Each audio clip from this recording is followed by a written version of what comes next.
Thank you so much for everybody being here today. I am pleased and excited with our guests, the infamous, the dynamic duo, husband and wife duo, Yale and Laurie Hauptman of Livingston, New Jersey, who are here today, who are going to be talking with us about long-term care planning. I am so excited to get this started. Laurie, Yale, you've got so much energy, so I'm going to hoping you're going to be bringing it to the stage today. Yale, Laurie, introduce yourselves. Laurie, you want to start? So my name is Laurie Hauptman, and I have been practicing law for 30 years. I practice estate, special needs, and elder law. And I love what I do. I've wanted to be a lawyer since I was a little girl, and I still love it to this day. And you're still smiling. You're still smiling. Yes, you are. Practicing. And going strong. Thank you so much, Laurie. Yale, share with us your journey. So I am also practicing 30 years now. And I swear I'd never marry an attorney. Not only did I marry one, but I practice with her. I work with her. Right. As we always say, works for us. Not for everyone. Doesn't work for everybody, but it works for us. And we, as we say, we enjoy it each and every day. Yes. Well, the love that I see between you just gives me hope for the future. so guys, listen, because I can sit and talk about, all of that mushy stuff and how great you guys and your relationship is, but we've got to get down to the nitty gritty. We're going to start pulling around and moving some of this surface and talking about long-term care planning. So got a few questions. Back in the day was under the illusion that long-term care planning was what you would do for like long-term care placement, going to a nursing home, those kind of long-term care planning. But that's not the case. Can you explain to our viewers, what is long-term care planning? So that's part of it, but it's so much more. So long-term care planning is, if you think about what is the one expense that is probably the most expensive thing that we are faced, that is not of our own volition, not of our own free will. And that's really going to be the cost of long-term care, which in our area, on average, for 24/7 around-the-clock nursing home care, can cost on average about, now it's $13,000 to $15,000 a month. In some cases, it can cost much more than that.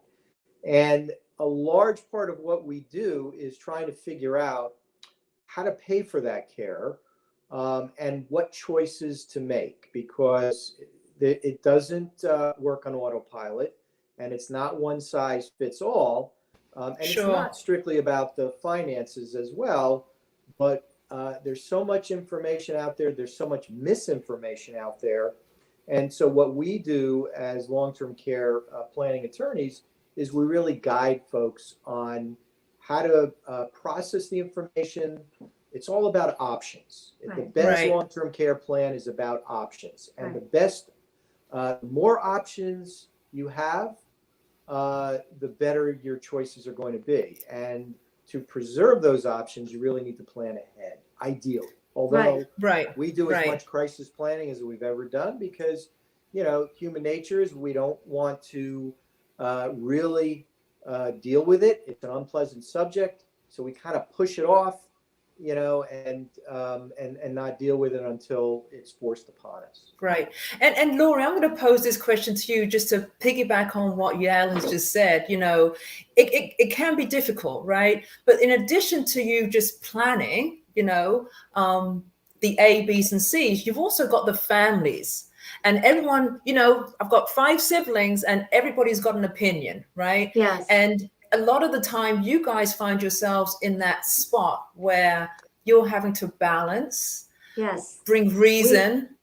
We're often feel very much as mediators, or we sort of analogize ourselves to social workers without obviously a formal degree.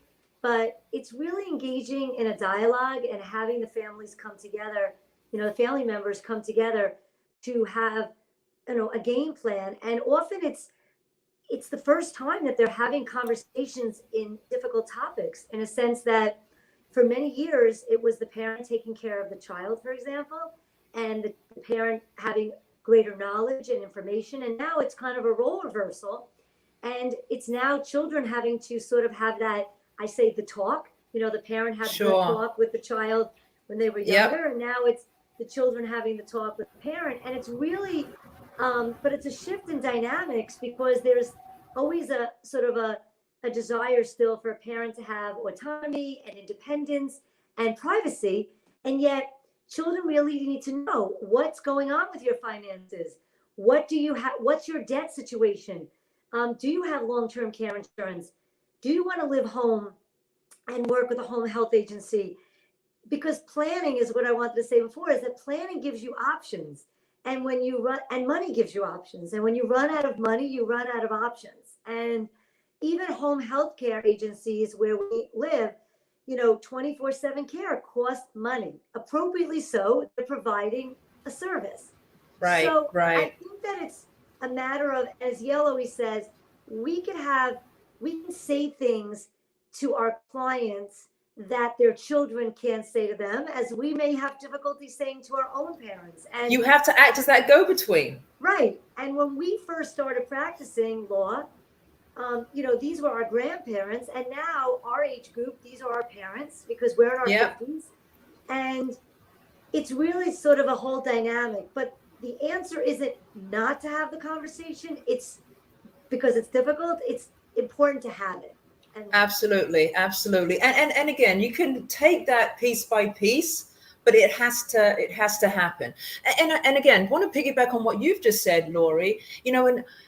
In your opinion, now I'm going to open up a whole can of worms here. In your opinion, are we as home care providers educated enough with the necessity of long-term care plannings that we also need to be sharing and directing our clients and their families in?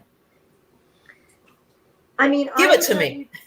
I will tell you that part of what we do as elder law attorneys is really kind of having a dialogue and also educational discussions with our fellow colleagues in the industry. And many people do want to live home. So you're and that home health care agency is sort of often the first, touchstone, so to speak, of where people are going. And so what we try to educate our home health care agencies is to really sort of do a comprehensive intake, in a sense of asking them questions. They may not want to delve into some more private areas because they're just providing a service and they don't want to be intrusive. But I think that it's important for home health care agencies to have somewhat of a background of sort of some information that they should be Absolutely asking. And maybe Yale can kind of piggyback on some of the questions that the home health care agencies could be asking. Sure.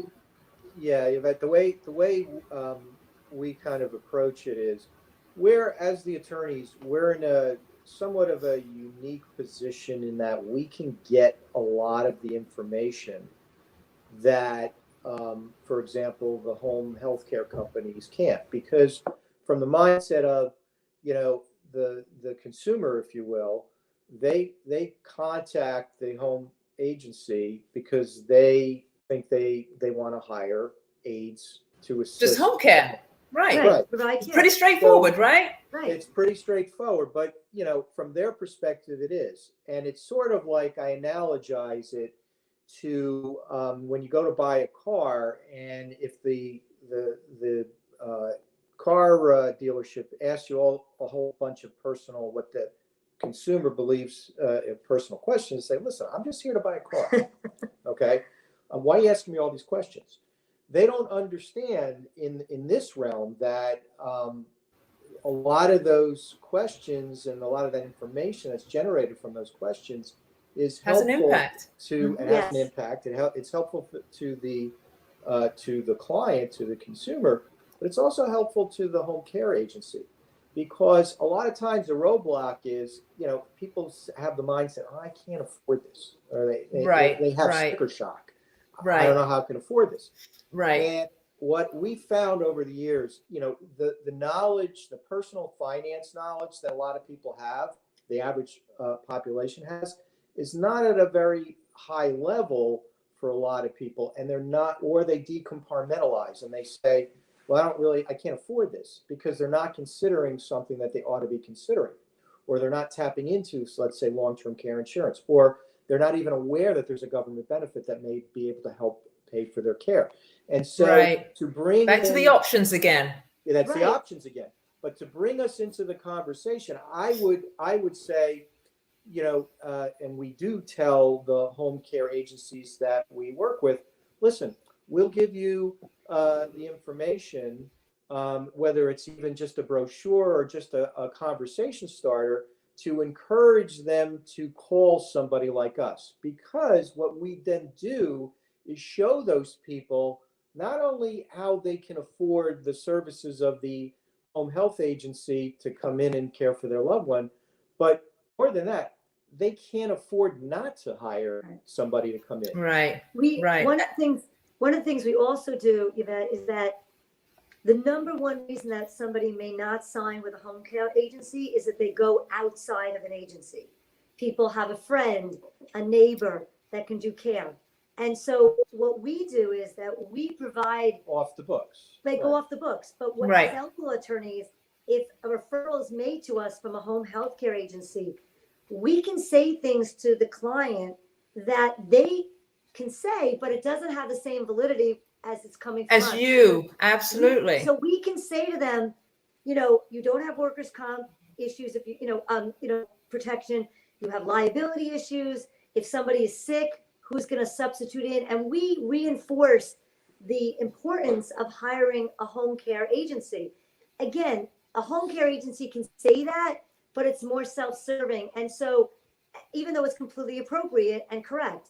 So I think that one of the things that we do is we tell our home health care agencies sort of use us as as a referral source and an educational source. Every home health care agency should be asking, are you a veteran? And if you are a veteran, do you want to learn about VA benefits that can help pay for the home care agency? Absolutely. Do you have long-term care insurance? Has it been looked at? Do you know what you have?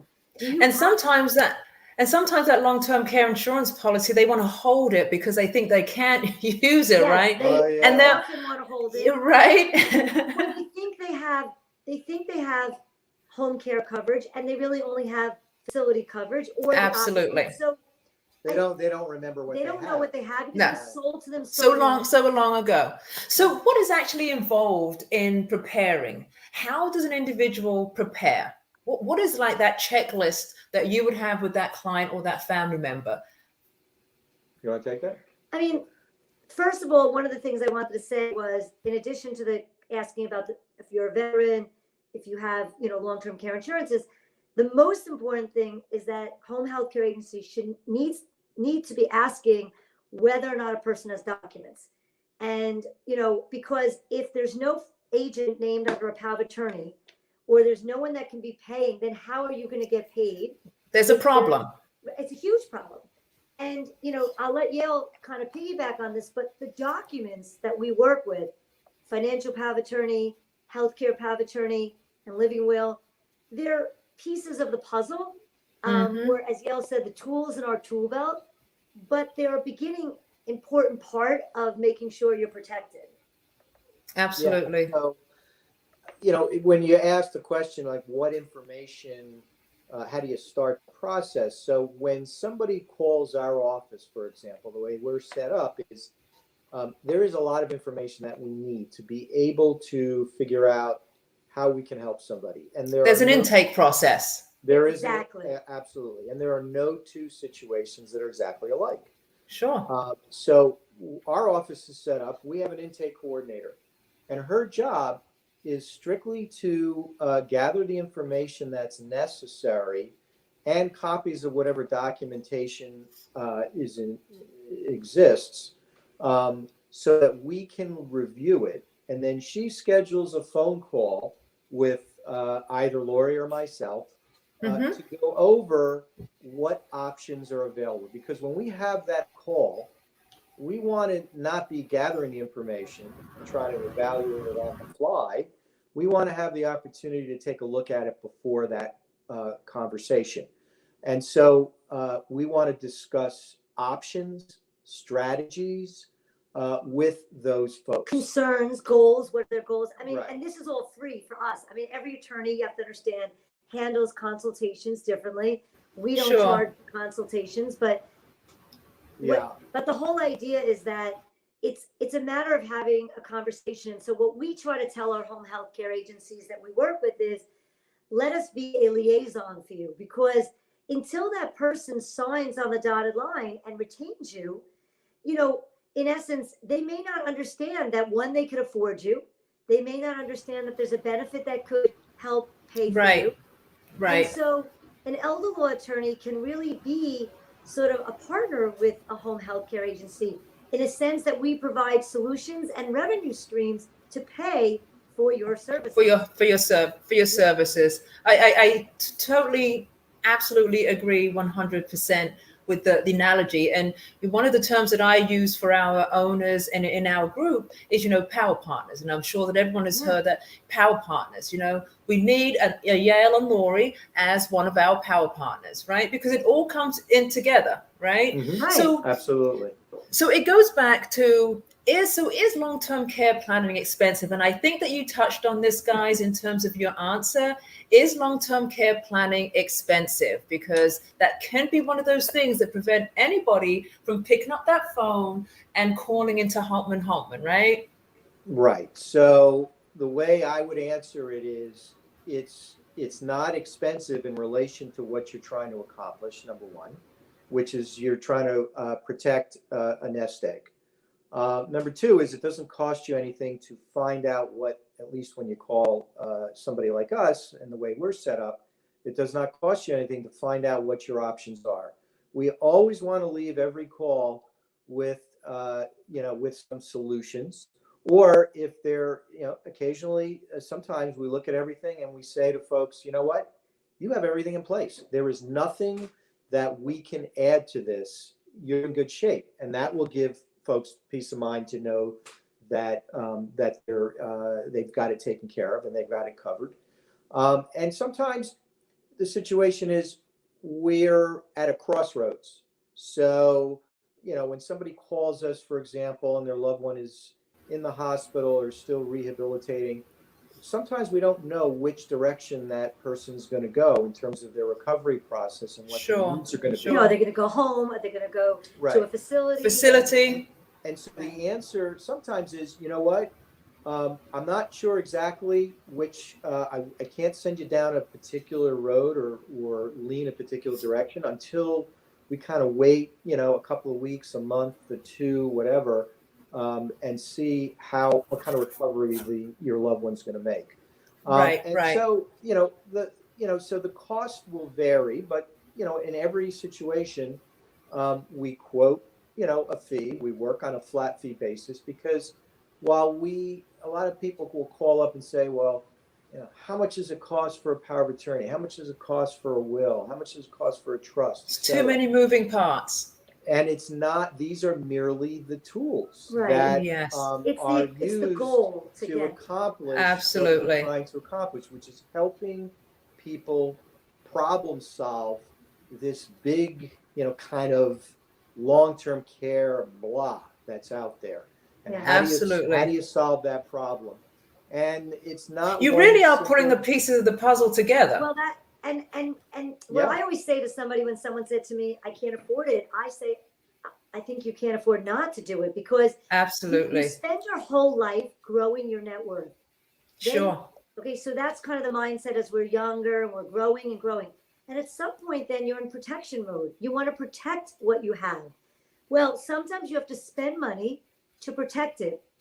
But the rainy day. But the amount that goes into protecting it is not nearly what the goal is so much greater, in a sense of protecting your huge net worth, and versus paying some money to get guidance. I mean, I had someone call me today and say, I'm not really happy with my home health agency because they didn't like one particular aide. And I said to them, whoa, have a dialogue with the home health agency. There's not one aide that will fit with you. And maybe there's another person that will be more suited.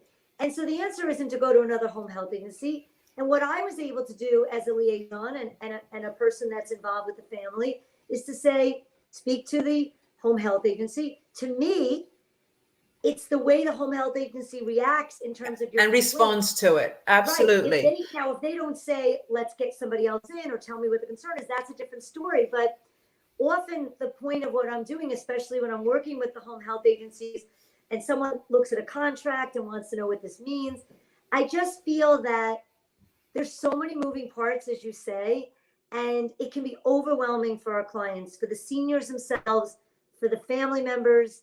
We're truly in a sandwich generation, Yvette.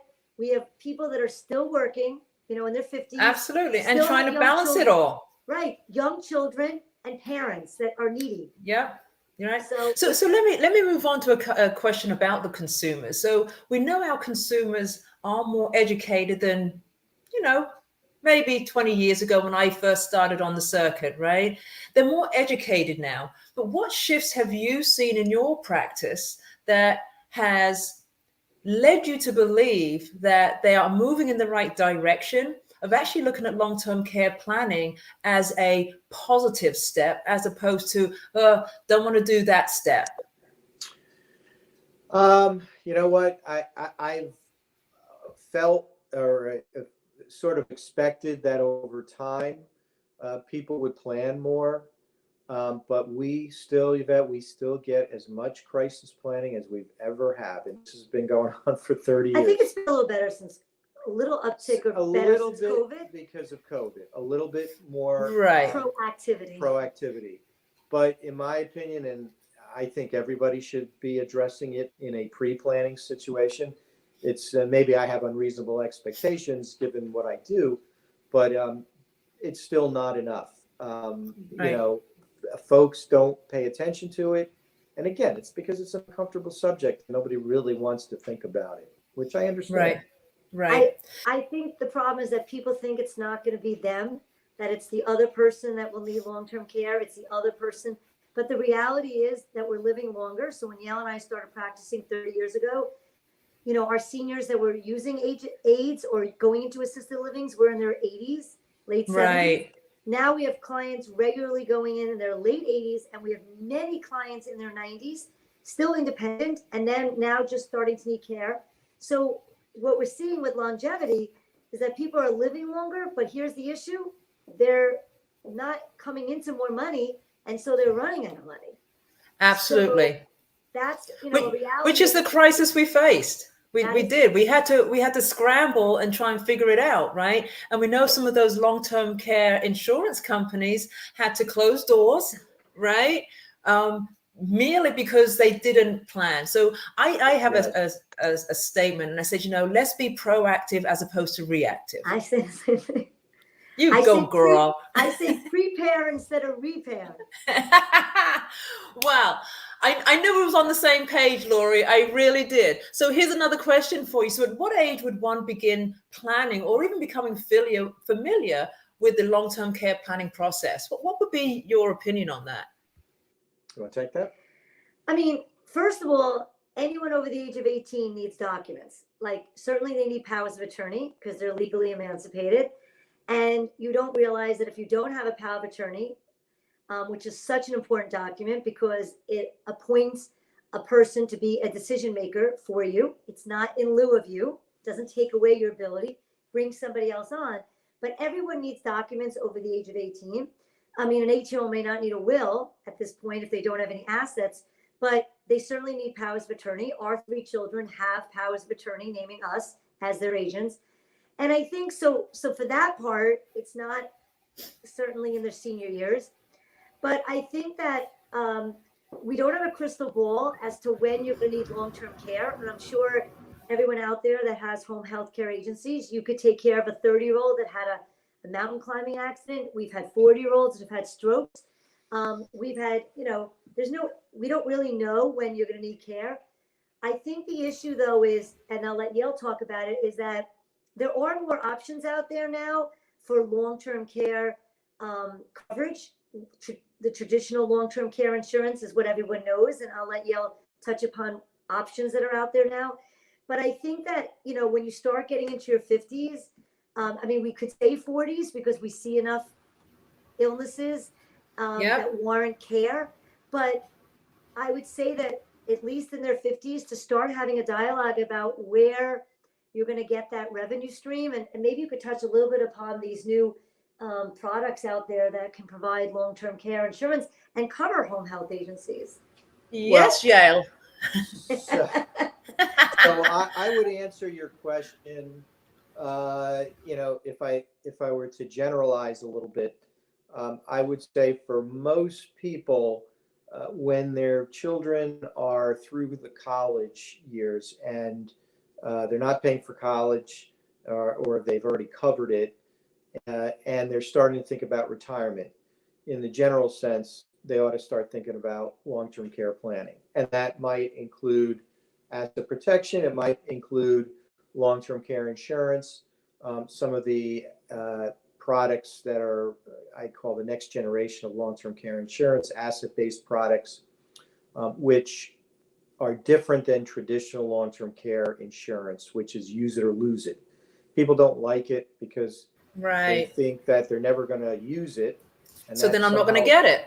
And that somehow bothers them. And their premiums increase. I always say nobody's bothered that they bought homeowners insurance for years and years, and they're really ticked off that their house never went up in smoke. And they couldn't complain. But for some life insurance. But for some reason, long-term care insurance is viewed differently. It bothers them that they have to pay all these premiums year after year, and they never collect on it. So the asset-based is the idea is that you use it for long-term care insurance coverage, and if you don't use it, there's something to pass on to your family. Then there are the situations if you have, for example, a history of some genetic history of an illness that would cause long-term care in your particular family, then you ought to start looking at it sooner. Or, for example, your family has a history of early onset Alzheimer's or dementia, where it comes on in your 40s, you ought to start thinking about that well before the average, what I would say in your late 50s, early 60s. And then there are the other, situations that really can't be helped, which are the sudden tragic illnesses that, or injuries that we see. Right, absolutely. Those are crisis planning. I mean, no matter what, you can't like Laurie mentioned, we have had over the years situations where people in their 20s and 30s have these catastrophic injuries or illnesses, which I always say it's the curse of medical science, right? They can keep us alive longer. Sure. We're not, dying of some of these, tragic illnesses and injuries. They're able to save our life, but a lot of cases, there's a lot of care that is needed. Some of it is just a long road to recovery, and insurance companies are not willing to pay for that long. Right. And that leads to, the need for long-term care as well. It's unfortunate. And I know you guys work in the special needs arena also. And again, and I've got friends, very close friends in the special needs industry, if you will. And the need for that planning is crucial, and reevaluating it as they go along. Right. Absolutely. So again, it's being proactive. We have to be proactive here, no matter which way you want to slice it, whether you're 18 or whether you're 40, and whether you're 60, but you've got to be proactive and not put it behind. And again, I'll hold my hands up to it sometimes as well, in terms of, oh, well, I don't need it this year, let me wait another year. Right. But again, for me to be able to speak to family members, I had to follow the suit and do the things for myself. So I did. So let's close up the segment, guys. And I have a question. Does long-term care planning fall prey to bad planning? You can answer. I'll start. You can start. Okay. So, yes, there are situations that we see where there is bad planning. So, for example, we've seen many a situation where somebody has a diagnosis of whatever it is, Parkinson's, Alzheimer's, ALS, and they go to see their attorney. They're generalist. not even the generalist. They go to see their estate planning attorney, and they take care of it, or so they think. And then fast forward a couple of years later, 2 years later, 3 years later, they're calling us. And, I know why they're calling us, and I have to handle it delicately. I ask them on the initial conversation, so why are you calling us? Well, when the diagnosis was made, we went to see our attorney, and we had all the documents in place. Okay, and that goes back to what I said earlier, is that the documents are merely the tool that allows you to, to try to solve the problem. But the issue is, what's the solution? The documents themselves don't speak to the solution. And so that, in my opinion, is a classic example of, if you want to call it bad planning or really no planning. But meanwhile, the client has left that attorney's office thinking that they have it covered until they start to need care. And then they realize, oh boy, I really haven't solved that problem. Now I have to go look for the solution or somebody to help me address and find that solution. I mean, what we do, Yvette, what we do for a living is really specialized in a sense. And I think I'm pretty candid, and Yale would agree. I mean, if somebody had a DUI, I'm an attorney and I litigate, I go to court, right. But I wouldn't take a DUI because I wouldn't. Driving under the influence. Yeah, I mean, I'm saying is I wouldn't take a case like that because I'm comfortable going in front of a judge, but I don't have the expertise to defend someone's, from a criminal charge, from fines. And I think what happens is that people go and speak to their attorneys about this area of law. And I think the problem is that they're given advice. We often see that people are told to move assets into the healthy spouse's name. And the problem with that is it doesn't do anything because you're treated as a marital unit for Medicaid. And so the idea is they're given advice. So they're feeling that they're being proactive. Unfortunately, they're not always given the correct advice. And, it's even harder then to know that they're like, I'll give you another example. A lot of people that live in Florida have revocable trusts because in Florida, probate is difficult or more of a nuisance. And so almost every estate planning attorney in Florida does revocable trusts.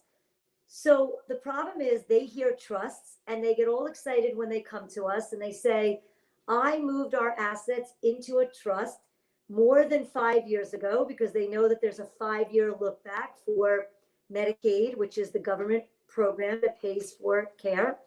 And we have to inform them that the trust that they utilized was a revocable trust. And the kind of trust that we need is irrevocable or irrevocable, as some people say. And the idea is that it wasn't wrong what they were getting. It's just that the goal of what they were, in essence, trying to do, addressing it wasn't right. It was different. Exactly. Probate, and we're protecting assets. Right. I would add one final point to that is, people think that when they've done estate planning, sometimes they think it's long-term care planning. It's not. They're different. Yeah. Estate planning is a subset of long-term care planning, but estate planning addresses the question, what happens if I die? Long-term care planning addresses the question, what happens if I stay alive first? Right, stay alive. Then I have a long-term care expense, and then I die. Right. Exactly. Very different things. Well, I can assure anybody who is listening to this broadcast today, if anybody's in the New Jersey area or even outside the New Jersey area and just wants to have just that dialogue with Yale or Laurie about long-term care planning, estate planning, give them a call. Give them a call. They are not going to see you far wrong in their advice, their recommendations, as well as their support. Yale, Laurie, give me one last closing statement for our viewers and all family members who may see this recording. What is your final statement to everybody as it relates to long-term care planning and being proactive and not reactive? Laurie? I think the best thing or advice I can give everyone is to sort of have a conversation, open up the conversation and say, especially if we're dealing with adult children to parents, what do you have? What are your goals? Do you want to live home? Most people often do. Do you want to work through an agency? do you have, what are your thoughts? And I think that having that dialogue is so important. And whether or not you need that dialogue mediated by an elder law attorney, which we often serve in that role, it's just important to actually have it, because the problems are not going to go away just because you don't talk about it.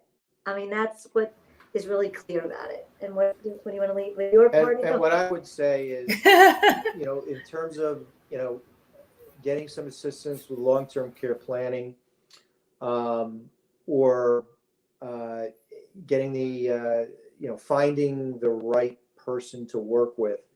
The way I always, when I need the assistance of somebody that specializes or concentrates in an area that I don't know anything about, first and foremost, I want to choose the right person. And to me, it's all about people and finding the right person and connections that you can absolutely trust, that has, that is knowledgeable, but also has the right personality fit for you. And it's really about partnerships and about relationships. And when I find the right person, right, I totally trust their expertise in their area. And I say, listen, I hired you because I trust you, that you know what you're doing, and you will steer me right. And so I think for everybody, whether it is the business owner, whether it's their customers, they need to find the right people in this particular area in terms of what we do as elder law attorneys. Find that right partner to work with, who's knowledgeable and also that makes you comfortable, that's the right fit for you. Well, I'm going to close out by just saying this, is that we all need that person, right? Whether it be that professional person or that personal person. And I want to commend Yale and Laurie for that love that you guys have at home and on the job that makes you as dynamic as you are. I thank you so very much for your time in sharing with us about long-term care planning and really giving us, the meats and your soul, because you can most definitely tell you guys love doing what you do. I thank you so very much. And hopefully we're going to get you out here and talking on another subject soon. Thank you so much, Yvette. You're welcome. You're welcome. Thank you.